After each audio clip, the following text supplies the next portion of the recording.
زما نوم ګلولي ده او زه د ډیر وخت نه په پېښور کارخانو مارکېټ کې د وچې میوې کاروبار کوم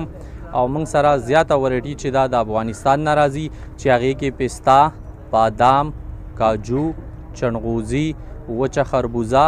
اینځران، خرمانۍ وغیره نور شیونه داسې په زیات تعداد باندې راځي او موږ دلته کې خرڅوو.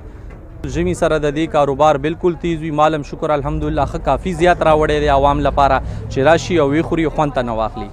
دا خو جی د پاکستان مختلف ایسو نه ځایونه خلک ناراضي دلته کې او دا په ښه شوق سره اخلي او خوښوي ځکه چې دا د یخنیانو موسم یو ښکلی سوغات دی نو دې وجې نه دا ټول خلک ښه په شوق سره اخلي او خوري.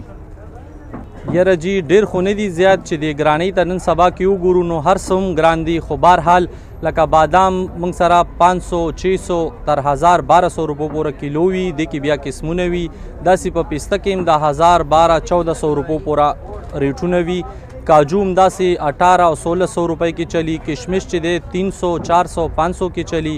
او اخروټ چې دی دا په 500 450 مختلف ریټونو کې چلی. سخاوت شاه مې نوم دی د مردان نه راغلي او خاص کر شاپینګ له نور هم راغلي خو د ډرای فروټو دپاره هم راغلي چې د افغانستان نه راځي دلته ښې میوې پسته شو بادام شو اشاړي شو خوبانۍ شوې سنځلې شوې پکې که نه دا زموږ ډېر دا بیا په مجره کې موږ د ماسخوتنې ناست یو او دا بیا خورو ټول ملګري پې او لکه ښه ون میوه که نه او دا د بدن دپاره هم ښه یخني هم د نن سبا ډېره زیاته نو دا ډېرې زیاتې چلیږي. د چینا نه چې کوم دي خربوزي دي پاینیپل دي الوچي دي وچې شوي چې دا عام مارکیټ کې نه میلاویږي او دلته موږ سره وي دا قسمونه شیونه موږ سره شته دې کې موږ سره امریکني اخروټ شته چې هغه بالکل یو نایاب قسم ته نسل دی او هغه تا ته هر ځای کې نه میلاویږي.